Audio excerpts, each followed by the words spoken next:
سورہ المائدہ رکوع نمبر 7 تلاوت. إنا أنزلنا التوراة فيها هدى ونور يحكم بها النبيون الذين أسلموا للذين هادوا والربانيون والأحبار بما استحفظوا من كتاب الله وكانوا عليه شهداء فلا تخشوا الناس واخشوني ولا تشتروا بآياتي ثمنا قليلا ومن لم يحكم بما أنزل الله فأولئك هم الكافرون.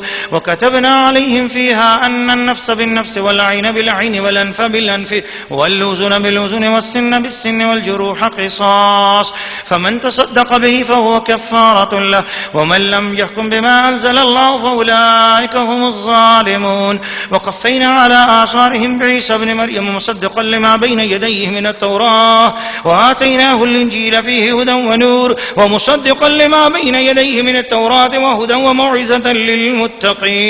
وليحكم أهل الإنجيل بما أنزل الله فيه ومن لم يحكم بما أنزل الله فأولئك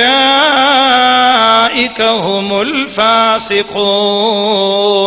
وأنزلنا إليك الكتاب بالحق مصدقا لما بين يديه من الكتاب ومهيمنا عليه فاحكم بينهم بما أنزل الله ولا تتبع أهواءهم عما جاءك من الحق لكل جعلنا منكم شرعة ومنهاجا ولو شاء الله لجعلكم أمة واحدة ولكن ليبلوكم فيما آتاكم فاستبقوا الخيرات إلى الله مرجعكم جميعا فينبئكم بما كنتم فيه تختلفون. وأن احكم بينهم بما أنزل الله ولا تتبع أهواءهم واحذرهم أن يفتنوك عن بعد ما أنزل الله إليك فإن تولوا فاعلم أنما يريد الله أن يصيبهم ببعض ذنوبهم وإن كثيرا من الناس لفاسقون. أفحكم الجاهلية يبغون ومن أحسن من الله حكما لقوم يوقنون. سورہ المائدہ رکوع نمبر 7 ترجمہ کنز الایمان.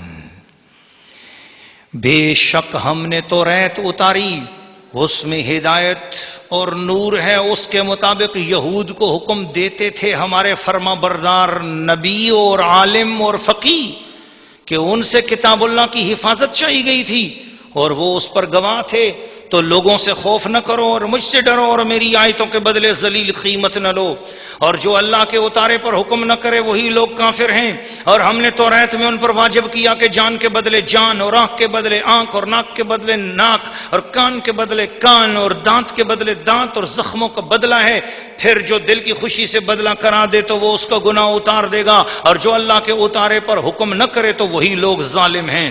اور ہم ان نبیوں کے پیچھے ان کے نشان قدم پر عیسیٰ بن مریم کو لائے تصدیق کرتا ہوا توریت کی جو اس سے پہلے تھی اور ہم نے اسے انجیل عطا کی جس میں ہدایت اور نور ہے اور تصدیق فرماتی ہے توریت کی اور اس سے پہلی تھی اور ہدایت اور نصیحت پرہیزگاروں کو.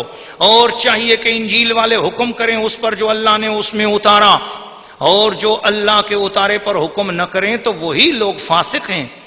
اور اے محبوب ہم نے تمہاری طرف سچی کتاب اتاری اگلی کتابوں کی تصدیق فرماتی اور ان پر محافظ اور گواہ تو ان میں فیصلہ کرو اللہ کے اتارے سے.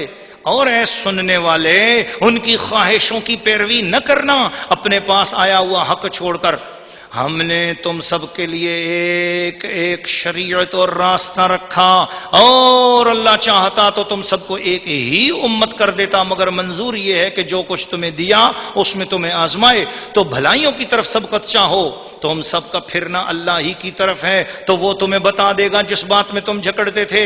اور یہ کہ اے مسلمان اللہ کے اتارے پر حکم کر اور اس کی خواہشوں پر نہ چل اور ان کی خواہشوں پر نہ چل اور ان سے بچتا رہ کہ کہیں تجھے لغزش نہ دے دیں کسی حکم میں جو تیری طرف اترا. پھر اگر وہ منہ پھیریں تو جان لو کہ اللہ ان کے بعد گناہوں کی سزا ان کو پہنچایا چاہتا ہے اور بے شک بہت آدمی بے حکم ہیں.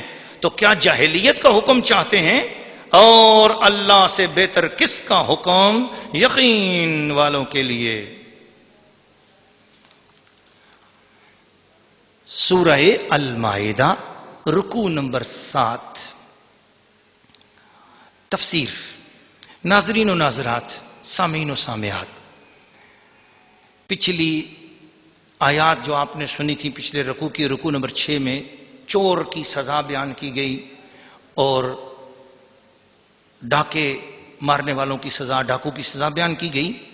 اب اس رکوع میں قتل کے بارے میں بتایا جا رہا ہے کہ اسلام نے بھی وہی احکام دیے جو توریت میں اور انجیل میں، بلکہ اسلام کا یہ جو قرآن ہے یہ تو مصدق ہے، رسول مصدق ہیں، قرآن مصدق ہے. قرآن کے اور توریت کے احکام آپس میں ایک ملتے جلتے ہیں.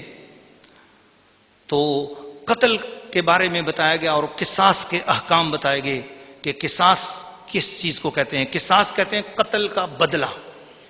تو قتل کا بدلہ بتایا گیا کہ وَكَتَبْنَا عَلَيْهِمْ فِيهَا، ہم نے یہ قانون ان شریعتوں میں بھی رکھا ہوا تھا، أَنَّ النَّفْسَ بِالنَّفْسِ، قتل کا بدلہ قتل ہے، جس نے قتل کیا ہے اسی قاتل کو قتل کیا جائے گا اور اس کے علاوہ کسی کو قتل نہ کیا جائے گا. لیکن وَالْعَيْنَ بِالْعَيْنِ، اگر کسی نے کسی کی آنکھ پھوڑی، آنکھ پھوڑنے والے کی آنکھ نکالی جائے گی. وَالْأَنْفَ بِالْأَنْفِ، کسی کا ناک کاٹا تو ناک کاٹنے والے کی ناک کاٹی جائے گی. وَالْأُذُنَ بِالْأُذُنِ، کسی نے کسی کا کان کاٹا، کان کے بدلے کان ہے.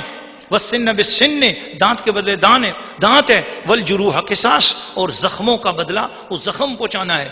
یہ نہیں ہے کہ کسی نے کسی کی آنکھ پھوڑ ڈالی تو اس کے بعد آپ اس کو مار ہی ڈالو. نہیں، جتنا کسی نے زیادتی کی اتنی ہی اس کے اوپر جو ہے نا جواب میں اس سے اتنا ہی بدلہ لیا جائے گا. اور یہ وَمَن لَّمْ يَحْكُم بِمَا أَنزَلَ اللَّهُ فَأُولَٰئِكَ هُمُ الظَّالِمُونَ، وہ ظالم لوگ ہیں جو اللہ کے نازل کردہ احکام کے مطابق جو ہے وہ حکم نہیں دیتے. تو پھر عیسیٰ علیہ السلام کی انجیل میں بھی یہی بات تھی اور قرآن نے بھی اسی بات کو کیا ہے.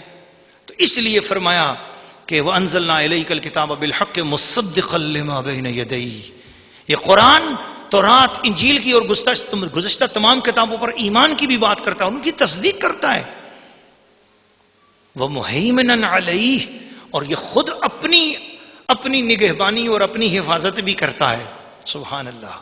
قرآن کی 2 آیتیں ایسی ہیں کہ وہ پورے قرآن کی حفاظت کا ذمہ بھی ہیں اور خود اپنی حفاظت بھی کرتی ہیں. ایک اِنَّا نَحْنُ نَزَّلْنَا الذِّكْرَ والی آیت، اور دوسری یہ وہ مُهَيْمِنًا عَلَيْهِ. یہ قرآن اپنا خود نگہبان بھی ہے، قرآن خود بھی اپنی حفاظت کرتا ہے. اس کے کتنے دشمن ہیں؟ یہودی دشمن ہیں، عیسائی دشمن ہیں، جینین دشمن ہیں. اس قرآن کے جو ہے وہ جاپنیز میں دشمن ہیں، اس قرآن کے دوسرے بدھسٹ دشمن ہیں، ہندو دشمن ہیں، سکھ دشمن ہیں.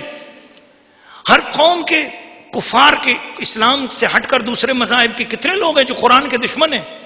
دہریے لوگ دشمن ہیں، گستاخ دشمن ہیں قرآن کے. اتنے دشمنوں کے باوجود 1500 سال سے قرآن موجود ہے، کوئی قرآن کا بال بھی بیکا نہیں کر سکا ہے. قرآن موجود ہے. اس لیے کہا کہ فَحْكُم بَيْنَهُم بِمَا أَنزَلَ اللَّهُ، لوگوں جو بھی فیصلہ کرنا ہے قرآن کے سائے میں کرو، قرآن سے اپنی زندگی کے اصول لو. وَلَا تَتَّبِعْ أَهْوَاءَهُمْ، مسلمان حکمرانوں ان کی خواہشوں کے پیچھے نہ چلو، یہودیوں کے پیچھے نہ چلو، عیسائیوں کے پیچھے نہ چلو. اما جاءک من الحق، یہ حق رسول آ گیا، قرآن آ گیا تمہارے درمیان، رسول کے پیچھے چلو. لِكُلٍّ جَعَلْنَا مِنْكُمْ شِرْعَةً وَمِنْهَاجًا، تمہارے لیے ہم نے شریعت اور رستہ رکھا ہے. تو لہذا فقی مذاہب، فقی اسلام کے جو مذاہب ہیں وہ یہاں سے ثابت ہوتے ہیں. وَلَوْ شَاءَ اللَّهُ لَجَعَلَكُمْ أُمَّةً وَاحِدَةً، یہ تمہارے درمیان جو فقی، یہ حنفی، شافعی، بریلوی، یہ میں بات کر رہا ہوں اپنے تناظر میں آج کے حساب سے بات کر رہا ہوں. لیکن یہ ایک بات ہے کہ وَلَوْ شَاءَ اللَّهُ لَجَعَلَكُمْ أُمَّةً وَاحِدَةً، اگر یہ عیسائی یہودی سب لوگ آپس میں ایک ہوتے، مسلمان ایک ہوتے، کیونکہ سب کتابوں والے ہیں، ایک ہی کتاب میں ہو جاتے ہو. لیکن اللہ کی حکمت کیا ہے؟ وَلَٰكِن لِيَبْلُوَكُمْ فِي مَا آتَاكُمْ، دیکھا یہ جاتا ہے کہ انجیل والوں کو انجیل دی، تورات والوں کو تورات دی، قرآن والوں کو قرآن دیا، سارے عمل کرو، دیکھتے ہیں کون اپنی کتاب پر صحیح طریقے سے عمل کرتا ہے. فاستبقوا الخیرات، مقابلہ کرو نا نیک کاموں میں. یہ کیا ہوا کہ ایک دوسرے سے حسد کر رہے ہو؟ وہ تورات والے اور انجیل والے، ہم تو تورات اور انجیل کی کبھی بے ادبی نہیں کی ہے، لیکن تم لوگ کیوں قرآن کی بے ادبی کرتے ہو؟ آپ عجیب بات ہے، دیکھو ہم مسلمانوں کے اندر یعقوب نام کے کتنے مسلمان ہیں؟ یوسف نام کے مسلمان ہیں، ہمارے اندر عیسیٰ نام کے مسلمان ہیں، موسیٰ نام کے مسلمان ہیں، جن کے نام موسیٰ ہیں، عیسیٰ ہیں. ہم ان کے نبیوں کے ناموں پر اپنے بچوں کے نام رکھتے ہیں.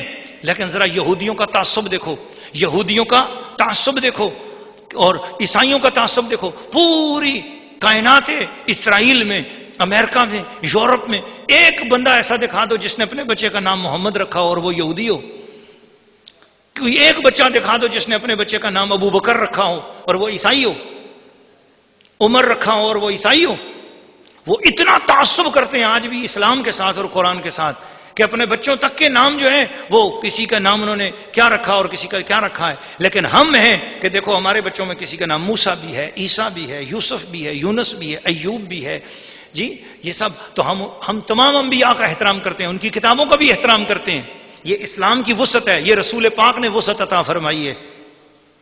تو فاستبقوا الخیرات، بھلائیوں میں سبقت چاہو تو الحمدللہ اس سبقت میں بھی حضور کے غلام سبقت لے گئے ہیں انشاءاللہ. اللہ مرجعکم جمیعا، اللہ تعالیٰ تمہیں بیان کر دے گا. تو اس حوالے سے تفصیل کے ساتھ گفتگو ہوئی اور یہ بھی کہا کہ جاہلیت کے حکم مت چاہو، جو بھی بات کرو قرآن اور سنت مصطفیٰ کے مطابق کرو. اللہ تعالیٰ ہمیں قرآن کے دامن میں زندگی بھر پناہ نصیب فرمائے.